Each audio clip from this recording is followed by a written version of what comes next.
সকল প্রশংসার মালিককে, সকল ক্ষমতার উৎসকে, কেউ যেটা পারে না পারে কে? সে আল্লাহর দরবারে আমরা শুকর গুজার হচ্ছি, পড়ে নিচ্ছি কালিমাতুশ শুকর আলহামদুলিল্লাহ। সবাই গলা খুলে আওয়াজ করে পড়ুন, রব্বানা লাকাল হামদ হামদান কাসীরান তাইয়্যিবান মুবারাকান ফীহি ইয়া রাব্বি লাকাল হামদু কামা ইয়ানবাগি লিজালালি ওয়াজহিকা ওয়া আযীমি সুলতানিকা লাকাল হামদু বিল ঈমান লাকাল হামদু বিল ইসলাম লাকাল হামদু বিল কুরআন। মরহুম মাওলানা শহীদুল্লাহ স্মৃতি সংসদ ও পেকুয়া সমাজ উন্নয়ন পরিষদের যৌথ উদ্যোগে আয়োজিত আজকের এই অষ্টম তাফসীরুল কোরআন মাহফিলের সম্মানিত সভাপতি, প্রধান অতিথি, বিশেষ অতিথি, মঞ্চে উপবিষ্ট মেহমানবৃন্দ এবং দেশ বরেণ্য প্রথিতযশা ওলামায়ে কেরাম যারা সকাল 10টা থেকে আজকের এই বিশাল তাফসীরুল কোরআনের ময়দানে আলোচনা করেছেন, আমি সবার প্রতি কৃতজ্ঞতা, অভিনন্দন, মোবারকবাদ জানিয়ে শুরু করছি।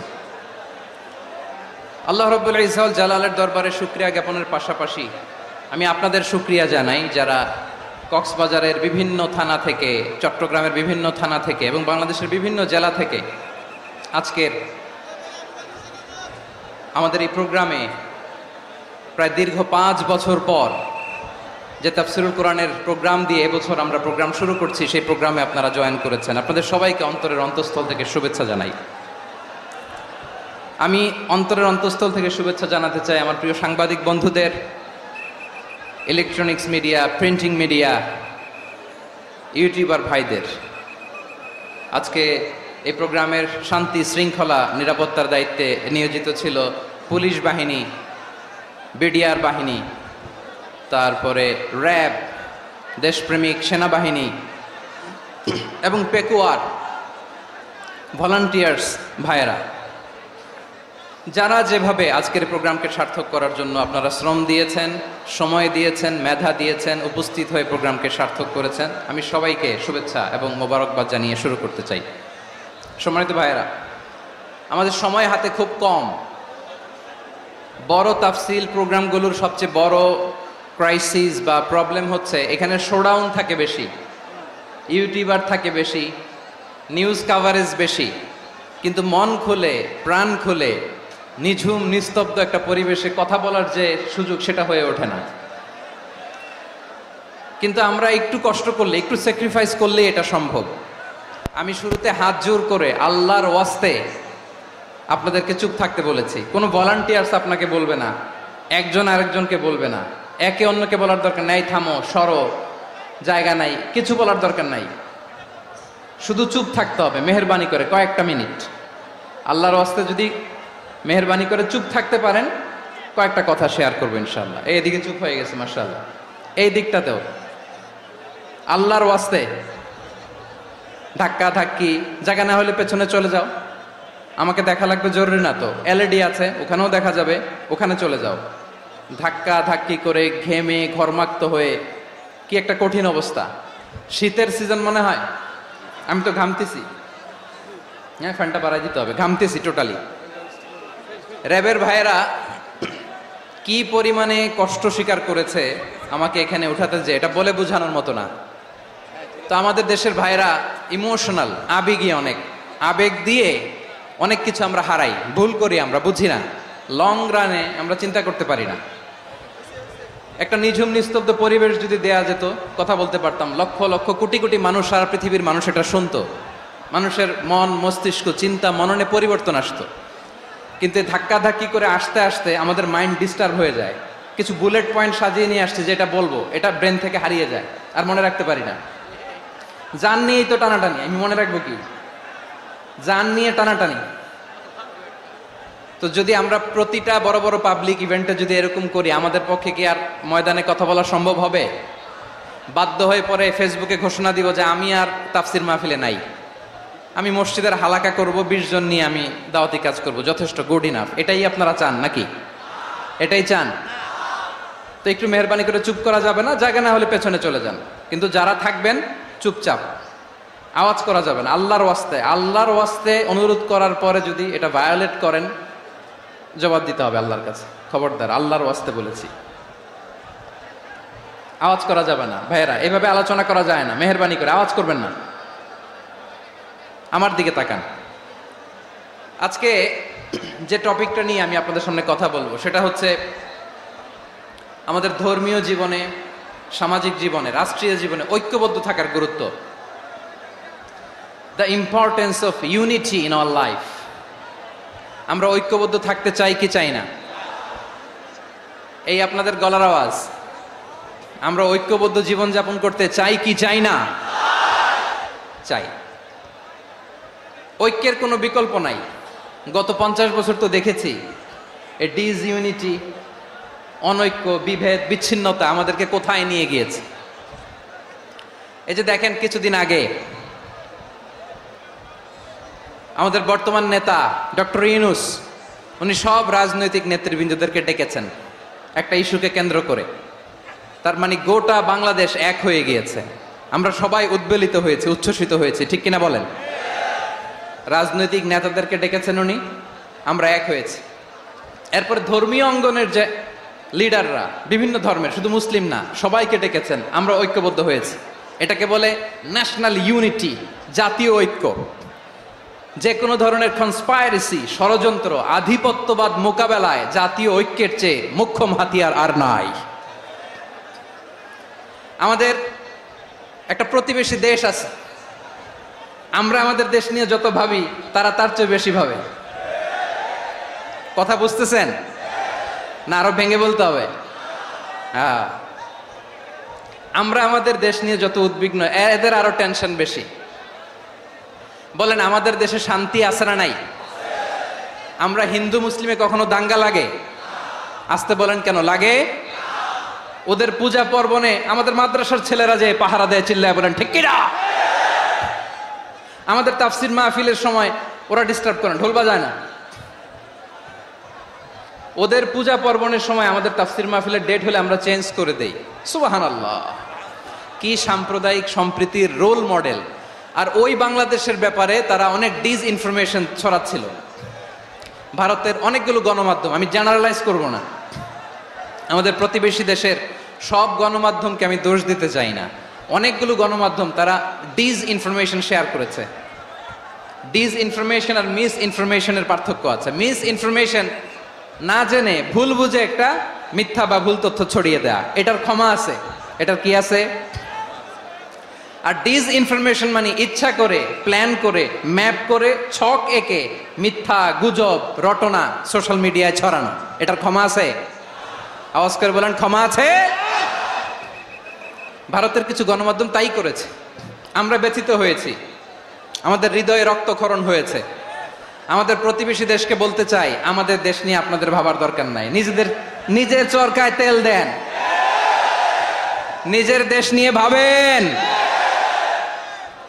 গত মাসের ভয়েস অফ আমেরিকার রিপোর্ট, বাংলাদেশে সংখ্যালঘু জনগোষ্ঠী আগের চেয়ে বেশি নিরাপত্তা পাচ্ছে।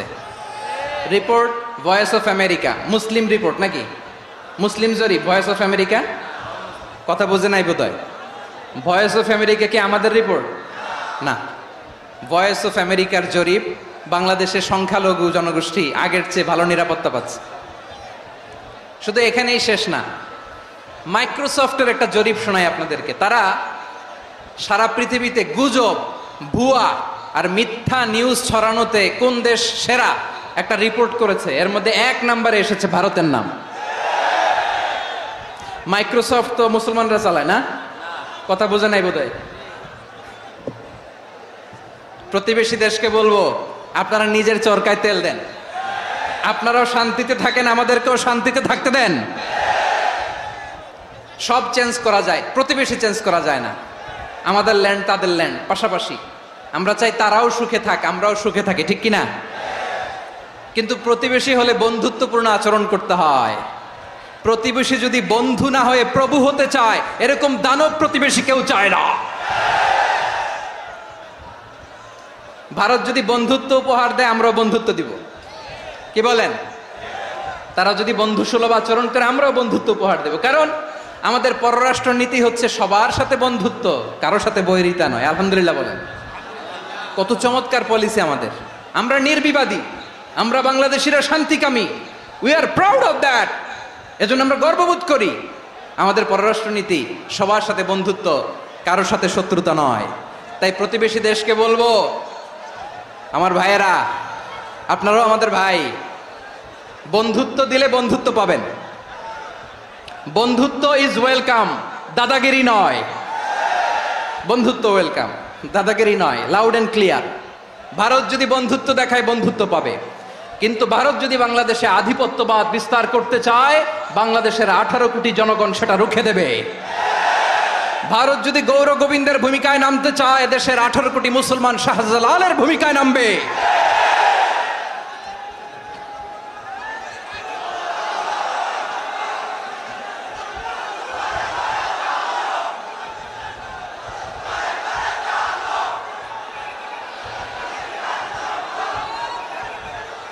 প্রিয় ভাইয়েরা, আমরা বন্ধুত্বে বিশ্বাসী, শত্রুতায় নই, ঠিক কিনা বলেন? আল্লাহ আমাদেরকে বোঝার তৌফিক দান করুক। তাহলে এই যে তারা বলেছে এদেশে সংখ্যালঘুরা কষ্টে আছে, দুঃখে আছে, এটা কি ঠিক? বলেন, এটা কি ঠিক? না, তারা ডিস ইনফরমেশন শেয়ার করেছে, এটা ঠিক নয়। আমার প্রতিবেশী বন্ধু রাষ্ট্রকে বলবো, আপনারা এটা করবেন না, এটা করবেন না। আমরা শান্তিতে আছি, আপনারাও শান্তিতে থাকেন, আমাদেরকেও শান্তিতে থাকতে দেন। এই যে চিটাগাংয়ের অ্যাডভোকেট আলিফ হত্যাকাণ্ডে গোটা বাংলাদেশ আমরা ধৈর্যের পরাকাষ্ঠা দেখিয়েছে, চিল্লায় বলেন ঠিক কিনা? আমাদের নেতা আমাদেরকে ডেকেছে, আমরা শান্ত থেকেছি। আমরা শান্ত থাকতে চাই, আমরা ঐক্যবদ্ধ থাকতে চাই। যে কোনো ষড়যন্ত্র রুখে দেওয়ার জন্য ঐক্যবদ্ধ প্রচেষ্টার কোনো বিকল্প নাই। তাই আজকের আলোচনার ছোট্ট একটা টপিক আমি শিরোনাম ঠিক করেছি, আমাদের জীবনে, সমাজ জীবনে, ধর্মীয় জীবনে, রাষ্ট্রীয় জীবনে ঐক্যবদ্ধ থাকার গুরুত্ব। এবার আওয়াজ করে পেকুয়ার ভাইয়েরা বলেন, আমরা ঐক্যবদ্ধ জীবনযাপন করতে চাই কি চাই না? আল্লাহ তাআলা সে নির্দেশনাই দিচ্ছেন। আল্লাহ তাআলা ইরশাদ করছেন, ওয়া'তাসিমু বিহাবলিল্লাহি জামিআন ওয়া লা তাফাররাকু ওয়াযকুরু নি'মাতাল্লাহি আলাইকুম إذ كنتم أعداء فألف بين قلوبكم فأصبحتم بنعمته إخوانا وكنتم على شفا حفرة من النار فأنقذكم منها كذلك يبين الله لكم آياته لعلكم تهتدون الله أكبر পড়েন। আল্লাহ বললেন, ও গোলামেরা শোনো, ওয়া'তাসিমু বিহাবলিল্লাহি জামিআ, ও আমার গোলামেরা সবাই মিলে আল্লাহর রশিকে আঁকড়ে ধরো। আল্লাহর রশি হলো ইসলাম, আল্লাহর রশি হলো কোরআন। আল্লাহ বললেন, কোরআনকে আঁকড়ে ধরো, ইসলামকে আঁকড়ে ধরো। একা একা আঁকড়ে ধরলে চলবে না, জামিয়া, সবাই মিলে আঁকড়ে ধরো। এই আদেশটা আমাদের জন্য দান করেছেন কে? আল্লাহ তাআলার নির্দেশ, ওয়া'তাসিমু বিহাবলিল্লাহি জামিআ, সবাই মিলে আল্লাহর রশিকে আঁকড়ে ধরো। হাবলুল্লাহ মানে আল্লাহর রশি। হাবলুল্লাহ মানে কি? রশি। এই হাবলুল্লাহ আল্লাহর রশি বা আল্লাহর রজ্জু দ্বারা উদ্দেশ্য হচ্ছে ইসলাম। আল্লাহর রশি দ্বারা উদ্দেশ্য কি? তাফসিরে অনেক ব্যাখ্যা এসেছে। এরকম পরিস্থিতিতে তাফসিরের সূক্ষ্ম সূক্ষ্ম বিষয়গুলো আমরা শোনাতে চাই, কিন্তু পরিবেশ হয়ে ওঠে না। আল্লাহর রজ্জু বা আল্লাহর রশি দ্বারা উদ্দেশ্য হচ্ছে ইসলাম। আল্লাহর রজ্জু বা আল্লাহর রশি দ্বারা উদ্দেশ্য হচ্ছে কোরআন, কারণ কোরআন আমাদেরকে ঐক্যবদ্ধ করে, ইসলাম আমাদেরকে ঐক্যবদ্ধ করে। চিল্লায় বলেন ঠিক কিনা? এজন্য আল্লাহ বললেন, তোমরা আমার রশিকে আঁকড়ে ধরো, বিচ্ছিন্ন হয়ে না। আমার দেয়া নেয়ামতগুলো স্মরণ করো। যখন তোমরা ছিলে শত্রু, তোমাদের মধ্যে হৃদয়ে আমি আল্লাহ ভালোবাসা ঢেলে দিলাম, ফলে তোমরা সবাই ভাই ভাই হয়ে গেলে। তোমরা সবাই ছিলে জাহান্নামের কিনারায়, জ্বলন্ত অগ্নিকাণ্ডের পাশে। আমি আল্লাহ দয়া করে ঈমানের বদৌলতে তোমাদেরকে আগুন থেকে ফেরালাম। আমি আল্লাহ দয়া করে তোমাদেরকে জান্নাতের পথ দেখিয়ে দিলাম। সুবহানাল্লাহ পড়েন। এমন পথ দেখালাম যেই পথ তোমাদেরকে জান্নাতে নিয়ে যাবে, পথের দিশা তোমরা পাবে। লাআল্লাকুম তাহতাদুন। প্রিয় ভাইয়েরা, তাহলে আমাদের যে ঐক্যবদ্ধ থাকতে হবে, এই নির্দেশটা কার? নাকি মন মতো আমি বানায় বলতেছি? আওয়াজ করে বলুন, নির্দেশটা কার? আল্লাহ। তাহলে আমাদেরকে ঐক্যবদ্ধ জীবন যাপন করতে হবে প্রিয় ভাইরা। ইসলাম আমাদেরকে ঐক্যবদ্ধ করে, ইসলাম আমাদেরকে কি করে? সংঘবদ্ধ করে, ঐক্যবদ্ধ করে। বিচ্ছিন্ন হওয়া যাবে না। বিরোধ, বিচ্ছিন্নতা, মতানৈক্য এগুলো আমাদেরকে ধ্বংস করে, আমাদেরকে দুর্বল করে। আর আমাদের ঐক্যবদ্ধ প্রচেষ্টা আমাদেরকে বিজয়ের দিকে এক ধাপ এগিয়ে নেয়। চিল্লায় বলেন ঠিক কিনা? এজন্য আল্লাহ বললেন, ওয়াতাসিমু বিহাবলিল্লাহি জামিআ, তোমরা আল্লাহর রশিকে আঁকড়ে ধরো, তোমরা ঐক্যবদ্ধ জীবন যাপন করো, তোমরা বিচ্ছিন্ন হইও না। বিচ্ছিন্ন হইলে লস, ঐক্যবদ্ধ হলে সেখানে কল্যাণ আছে না নাই? মাইকে কি সমস্যা হয়েছে কোনো? হ্যাঁ, এবার ঠিক আছে। প্রিয় ভাইয়েরা, শেষ করে দেই না? তাইলে শেষ করে দিব তো। গত 2 দিন আগে এসে বসে আছেন, আর আমি আসার 20 মিনিটের মধ্যে উঠে যাচ্ছেন কেন? আর সহ্য হচ্ছে না? আর পারতেছেন না? হ্যাঁ, বসেন। যাদের খুব জরুরত তাদেরকে বেরোইতে দেন। অনেকে সকাল থেকে বসে আছে, ওয়াশরুমে যেতে হবে, সারাদিন কিছু খায় নাই, পাগলের মতো বসে আছে। আমি জানি, সব রিপোর্ট আছে আমার কাছে। মেহেরবানি করে বিশৃঙ্খলা করবেন না, আল্লাহর ওয়াস্তে, আল্লাহর ওয়াস্তে। যাদের কষ্ট হচ্ছে বের হয়ে যান। আরো কয়েক মিনিট কথা বলে আমরা শেষ করব। আল্লাহর ওয়াস্তে, আল্লাহর ওয়াস্তে বলার পরেও এরকম বিশৃঙ্খলা করা মোটেও কাম্য নয় প্রিয় ভাইয়েরা। আল্লাহর ওয়াস্তে, এই শব্দটা কতবার ইউজ করেছি আমি, আল্লাহর ওয়াস্তে। আপনার বুক কাঁপে না? হ্যাঁ, ভয় হয় না আল্লাহর? একটু থামেন, একটু থামেন, মেহেরবানি করে, মেহেরবানি করে। এই তো, হ্যাঁ, মাশাআল্লাহ। আল্লাহর ওয়াস্তে প্রিয় ভাইয়েরা, ঐক্যবদ্ধ হতে হবে আমাদেরকে। আদেশটা কার? একটু আওয়াজ করবেন। ঐক্যবদ্ধ জীবন যাপন করতে হবে, আদেশটা কার? আমাদের আগে যে সমস্ত জাতিগোষ্ঠী ধ্বংস হয়েছে বিভেদের কারণে হয়েছে। বিশ্বনবী বলেন, বুখারীর বর্ণনা, ফা ইন্নামা আহলাকাল্লাযীনা মিন ক্বাবলিকুম কাসরাতু মাসাইলিহিম ওয়া ইখতিলাফুহুম আলা আমবিয়াইহিম। তোমাদের আগে ইহুদি নাসারারা যারা ধ্বংস হয়েছে, আমার গজবে উপনীত হয়েছে, 2টা কারণ ছিল। নাম্বার 1, কাসরাতু মাসাইলিহিম, বেশি প্রশ্ন করত, প্রয়োজনে অপ্রয়োজনে নবীরা প্রশ্ন করে আটকাইতে চাইতো, এরকম ডাকাত ছিল তারা। 2 নাম্বার কারণ, ওয়াখতিলাফুহুম আলা আমবিয়াইহিম, ইখতিলাফ করার কারণে, বিভেষপরিক বিরোধে জড়ানোর কারণে তারা ধ্বংস হয়েছে। এখন বলেন, আমরা কি আল্লাহর গজব চাই? আমরাও কি তাদের মতো ধ্বংস হতে চাই?